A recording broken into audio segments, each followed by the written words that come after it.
உலகெங்கும் நிறைந்திருக்கும் தமிழ் நேயர்கள் அனைவருக்கும் எமது மனமார்ந்த வணக்கம். நான் உங்கள் ஜோதிடர் அந்தியூர் சுதாகர், பாரம்பரிய முறை ஜோதிட ஆராய்ச்சியாளர்.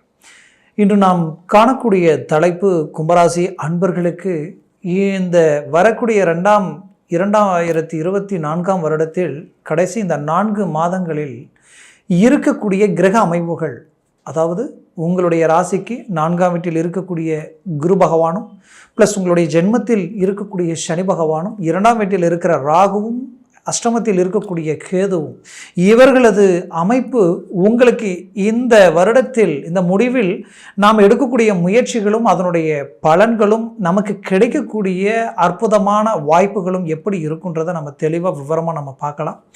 நம்ம சேனலை சப்ஸ்கிரைப் பண்ணாதவங்க பண்ணிக்கோங்க, பெல் பட்டனை கிளிக் பண்ணி ஆல் ஆப்ஷனை கொடுத்துக்குங்க. அப்போ தான் அடுத்தடுத்து காணொளிகள் உடனடியாக வந்து அடையும். ஆக கும்பராசி அன்பர்களே, சனி பகவானின் வீடு உங்களுடைய ராசி. அந்த வீட்டில் சனி பகவான் இப்போ ஆட்சி நிலையில் இருக்கார், ஆனால் ஜென்மச்சனியாக இருக்கார். அப்போது வக்கர நிலையில் இருக்கக்கூடிய இந்த சனி இன்னும் நவம்பர் மாதம் வரைக்குமே உங்களுக்கு இந்த அமைப்பில் தான் இவர் இருப்பார். அப்போது ஒரு ஜென்மச்சனி வக்கர நிலை அடைவது மிகச்சிறந்த அமைப்பு தான். ஏன்னா இந்த அமைப்பு உங்களுடைய வாழ்க்கையில் ஒரு மாபெரும் திருப்பங்களை உண்டாக்கிடும். ஒன்று. ரெண்டாவது, உங்களுக்கு 2ஆம் வீட்டில் இருக்கக்கூடிய ராகு பகவான் இப்போ சனி சாரம் ஏறி இருக்கார். இது உங்களுக்கு கிடைச்ச ஒரு ஹைலைட். அடுத்தது, குரு பகவான் யார் சாரம் ஏறி இருக்காருன்னா தனஸ்தானாதிபதி லாபஸ்தானாதிபதி குரு பகவான் ஆகப்பட்டவர். அவருடைய சாரம் ஏறி இருக்கிறது யாருன்னா உங்களுடைய சனி பகவான். அப்போ சனி பகவான் குரு பகவானது சாரம் ஏறி நிற்க, குரு பகவான் உங்களுடைய 3ஆம் வீட்டிற்கு அதிபதி, முயற்சி, வெற்றி, சகாயம் சம்பந்தப்பட்ட இடத்திற்கு அதிபதி. அவர் குரு பகவானுக்கு நட்பு கிரகமாகப்பட்ட செவ்வாயின் சாரம், அதாவது மிருகசீரண நட்சத்திரத்தில் அவர் சாரம் ஏறி செவ்வாய் பகவானும் அதே சாரத்தில் நிற்கிறார். இருவரும் ஒரே இடத்தில். இதில் உங்களுக்கு லாபஸ்தானாதிபதியும் செவ்வாய் பகவானே, அவர் சாரம் ஏறி நிற்கிறதா.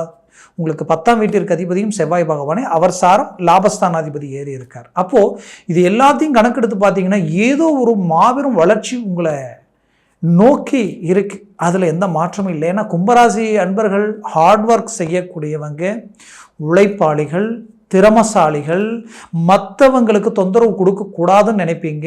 முடிஞ்சால் உதவி செய்யலாம், முடியாட்டி யாரையும் கஷ்டப்படுத்தக்கூடாது. அதே நேரத்தில் மற்றவங்களுடைய ஒரு பலத்தையோ உதவியோ எதிர்பார்த்து வாழக்கூடியவங்க நீங்கள் கிடையாது. தன்மானத்துக்கு கட்டுப்பட்டவங்க. இன்னைக்கு வரைக்கும் உங்களால் வாழ்ந்தவங்க இருப்பாங்க. பாதிக்கப்பட்டவங்களோ கெட்டவங்களோ யாரையும் கை காட்ட முடியாது. அப்படி யதார்த்தமான குணமும் ப்ளஸ் நேர்மை, எதுலேயுமே ஒரு நேர்மை இருக்கணும்ப்பா. நாம் வருமானத்திற்கு அவங்க சம்பளம் கொடுக்குறாங்கன்னா 10 ரூபா வருதுன்னா இன்னும் ₹1 சேர்த்து கூட கஷ்டப்பட்டுட்டு வந்துடலாம். ஆனால் அதில் என்றைக்குமே குறை வச்சு இருக்க மாட்டீங்க. அப்பேற்பட்ட யதார்த்தமான வாழ்க்கை வாழ்ந்த உங்களுக்கு கடந்த 10 வருஷத்தில் நிறைய அடி, நிறைய பாதிப்புகள். கடந்த 3 வருஷமாக என்னன்னே தெரியல, மூச்சு விட கூட முடியலைங்க. படுத்தா தூக்கம் இல்லை, பல யோசனைகள், பல சிந்தனைகள், இனம் புரியாத மன அழுத்தங்கள். எதில் இறங்கினாலும் நம்பிக்கை இல்லை, எதை செய்தாலும் நஷ்டங்கள் அடையுது, விரயங்கள், குழப்பங்கள், குறிப்பாக ஆரோக்கியத்தில் காரணமே இல்லாத பிரச்சனைகள். அது எப்படி போய் பார்த்தாலும் அதுக்கு ஒரு கிளாரிட்டியே கிடைக்கல. இந்த பிரச்சனை என்னன்னே தெரியல, எவ்வளோ ட்ரீட்மெண்ட் எடுத்தாலும் கிளாரிட்டி கிடைக்கல. தனக்கு வேண்டியவங்க, தன்னை சார்ந்தவங்களை இழக்கக்கூடிய நிலை, இழப்புகளை சந்திச்சிட்டீங்க, இழந்துட்டீங்க. அப்படி ஒரு மன அமைதி இல்லை. இதில் கடன் பிரச்சனைகளும், குடும்பத்தில் தேவையில்லாத மன அழுத்தங்களும், எங்கே நாணயம் நம்பிக்கை கெட்டு போயிடுமோ, தன்னுடைய பேர் கெட்டு போயிடுமோன்ற ஒரு பயம், பதட்டம், இது எல்லாத்தையும் கடந்து வந்துட்டு இருக்கிறீங்க. அப்போது ஒரு மனுஷனுக்கு இதை விட ஒரு மன அழுத்தம், வேதனை ஏதாவது இருக்கு. இதில் ஒரு மாற்றம் கிடைக்குமான்ட்டு எதிர்பார்த்த உங்களுக்கு இப்போ அந்த மாற்றம் கிடைக்க போகுது. ஏன்னா நீங்கள் எதை நோக்கி பயணம் பண்ணிட்டு இருக்கீங்க? தனம், செல்வம், செல்வாக்கு வேணும். ஏன்னா நாம் இருக்கக்கூடிய பிரச்சனைகளையும் சரி செய்யணும், குடும்பத்திற்குரிய ஒரு வாழ்வாதாரத்தை அடுத்த கட்டத்துக்கு கொண்டு போகணும், தேவைகளை பூர்த்தி பண்ணணும். ஒன்று. ரெண்டாவது, இது எல்லாம் வேணும்னா தனம், செல்வம், செல்வாக்கு தேவை. நாம் செய்யக்கூடிய தொழிலில் லாபம் வேணும். ஏன்னா அதில் அடைஞ்ச நஷ்டங்களால் தான் இவ்வளோ பெரிய கஷ்டங்களை சந்திக்கக்கூடிய நிலைமை. அப்போது அந்த லாபம் வேணும். இப்போது உங்களுடைய ராசிநாதன் ஏறி இருக்கிற சாரம் குரு சாரம். அந்த குரு யார்? உங்களுக்கு தனஸ்தானாதிபதியும் லாபஸ்தானாதிபதியும். அப்போது தனமும் கிடைக்கக்கூடிய இடத்துல இந்த அமைப்பு உண்டாகுது, லாபமும் கிடைக்கக்கூடிய அமைப்பு உண்டாகுது. அப்போ இத்தனை நாளாக பட்ட கஷ்டம், தொழிலில் நடந்த சரிவுகள், மன அழுத்தங்கள், எவ்வளோ ரிஸ்க் எடுத்தாலும் தட சரிவு நஷ்டங்கள் நினைச்ச உங்களுக்கு ஒரு நல்ல மாற்றங்கள் பிறக்குது, நல்ல ஒரு மாறுதல்கள் கிடைக்க போகுது. அப்போ ஒரு லாபத்தை சந்திக்கக்கூடிய ஒரு நேரம், தொழிலில் ஒரு நல்ல விருத்தி அடையக்கூடிய ஒரு காலம், இதுவரைக்கும் இல்லாத ஒரு சந்தோஷத்தை அடையக்கூடிய ஒரு காலமாக இருக்கும். அந்த 2ஆம் இடம் தனம் மட்டும் இல்லை, குடும்பமும், குடும்பத்தில் கணவன் மனைவிக்குள்ள இருக்கக்கூடிய மிஸ் அண்டர்ஸ்டாண்டிங் கூட நீங்கும். சிலர் டைவர்ஸ் வரைக்கும் போயிருப்பீங்க, அதெல்லாம் மீண்டும் ஒன்றிணைந்து வாழக்கூடிய ஒரு காலமாக இது அமையும். குடும்பத்தில் பிள்ளைகள், தன்னை சார்ந்தவங்க, நீங்கள் எல்லாமே ஒரு ஒரு ஒரு ஒற்றுமை இல்லாத ஒரு நிலையெல்லாம் சந்திச்சிருப்பீங்க. இது எல்லாத்துலேயும் ஒரு மாற்றங்கள் இந்த குரு பகவானால் கிடைக்கக்கூடிய அமைவுகள் உண்டாகும். ஏன்னா இவரது பார்வை விழக்கூடிய இடமே உங்கள் 10ஆம் வீட்டில் விழுதுங்க. அப்போ வேலை சார்ந்த ரீதியில் பிரச்சனைகளை சந்திச்சிருப்பீங்க. கடந்த காலகட்டங்களில் செய்யாத தப்புக்கு பாதிக்கப்பட்டிருப்பீங்க. நீங்கள் நேர்மையாக இருந்திருப்பீங்க, மற்றவங்க தப்பு செஞ்சுருப்பீங்க, அதனால் நீங்கள் பாதிக்கப்பட்டிருப்பீங்க. அப்போது உங்களுக்கு 10ஆம் இடம் பலம் பெறுது. 10ஆம் இடத்துல குரு பார்வை, குரு பார்வை மட்டும் இல்லை, செவ்வாய் பார்வை விழுது. அதை விட சுய வீட்டை சுயசாரம் ஏறி செவ்வாய் பகவான் அவர் வீட்டை அவர் சாரத்தில் அவருடைய நட்சத்திரத்தில் நின்று பார்க்குறாரு, அவரது நட்சத்திரத்தில் குரு நிற்கிறார். அப்போ உங்களுக்கு 10ஆம் வீட்டிற்கு அதிபதியுடைய நட்சத்திரத்தில் நிற்கக்கூடிய குரு பகவானால மாபெரும் மாற்றங்கள் கிடைக்க போகுது. வேலையில் உங்களுக்கு ப்ரமோஷன் கிடைக்க போகுது.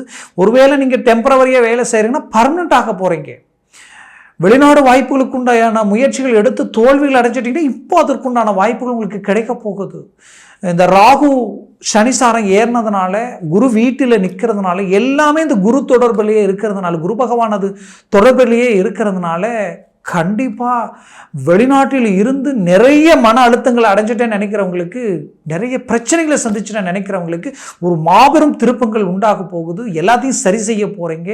வேலையில் ஒரு நல்ல ரீஎன்ட்ரியை கொடுக்க போகிறீங்க. அந்த ரீஎன்ட்ரி உங்களுடைய வேலையை அடுத்த கட்டத்துக்கு கொண்டு போகும். இத்தனை நாளாக உங்களை கண்டு ஏளனமாக பார்த்தவங்க எல்லாமே வியப்படைகிற ஒரு கால அமைப்பாக உங்களுக்கு இருக்கும். வேலையே பறி போயிடுச்சிங்க, வேலையே இல்லைங்க, நல்லா செஞ்சிட்டு இருந்தேன், இப்போ வேலை விட்டு போச்சு, வேலையில் உட்காரணும், என்ன பண்ணுறதுன்னு தெரியல, அடுத்தடுத்த முயற்சிகள் எப்படி எடுக்கிறதுன்னு தெரியல, எந்த முடிவு எடுத்தாலும் தப்பாகுது, யார்கிட்ட பேசினாலும் தப்பாகுது, எனக்கு வேண்டியவங்களும் எனக்கு விரோதியாக மாறுறாங்க, நல்லது செய்ய போனாலும் நல்லதை செஞ்சாலும் அந்த இடத்துல எனக்கு பகையாகுது அப்படின்னு நினச்சிங்கன்னா அது எல்லாமே இப்போ மாறும். வேலை கிடைக்க போகுது, வேலையில் ஒரு மாற்றங்கள் கிடைக்க போகுது, ஸ்ட்ராங்காக அமர போகிறீங்க. குறிப்பாக வெளிநாட்டில் இருக்கிறவங்களுக்கு இன்னும் 1 மாதம் 2 மாதம் உங்களுக்கு வேலை, நீங்கள் வேறு இடத்துல வேலையை பார்த்துக்கன்னு சொல்லியிருப்பாங்க. இந்த மாதிரியான நிலைமையெல்லாம் சந்திச்சிருப்பீங்க. இங்கே நம்மளுடைய பொருளாதாரம் பாதிச்சிருமோன்ற குழப்பம். கண்டிப்பாக வேலை, அருமையான இடத்துல வேலை கிடைக்க போகுது, நல்ல மாற்றங்கள் கிடைக்க போகுது. இன்னும் சிலருக்கு இருக்கிற வேலையிலேருந்து இன்னொரு வேலைக்கு போயிடலாமா, இன்னொரு இடத்துல வேலைக்கு போயிடலாமா அப்படின்ற குழப்பம் எல்லாம் இருக்குது. ஒரு இம்ப்ரூவ்மெண்ட் இல்லை, ஒரு டெவலப்மெண்ட் இல்லை அப்படின்ற குழப்பம். கண்டிப்பாக சொல்கிறேன், ஒரு மாற்றம், மாபெரும் மாற்றத்தை உங்களுக்கு உண்டாகும். அதனால் எந்த விதத்துலையும் குழப்பம் அடைய வேண்டியதில்லை. போல்டாக இறங்கி செயல்படுங்க. ஒரு நல்ல சக்ஸஸ் அடைய போகிறீங்க. குறிப்பாக திருமண வாய்ப்புகள், ஏன்னா இந்த அஷ்டமஸ்தானத்தை குரு பார்க்குறார். அஷ்டமஸ்தானத்தில் குரு பார்வை விழுந்தாலே உங்கள் கஷ்டம் நீங்க போகுதுங்க. உங்களுடைய இத்தனை நாளாக நடக்கலை, இந்த வேலை ஆகலை, இந்த சுபகாரியம் நடக்கலை, மாங்கல்ய சம்மந்தப்பட்ட இடம் இல்லையா, அப்போ திருமண வாய்ப்புகள் நடக்க போகுது, திருமண மேன்மைகள் கிடைக்க போகுது. குடும்ப ஸ்தானாதிபதி அந்த இடத்த பார்க்கும் பொழுது குடும்ப விருதி உண்டாகும் போது, இத்தனை நாளாக புத்திர பாக்கியம் கிடைக்கலையே நினைச்ச உங்களுக்கு புத்திர பாக்கியம் கிடைக்க போகுது.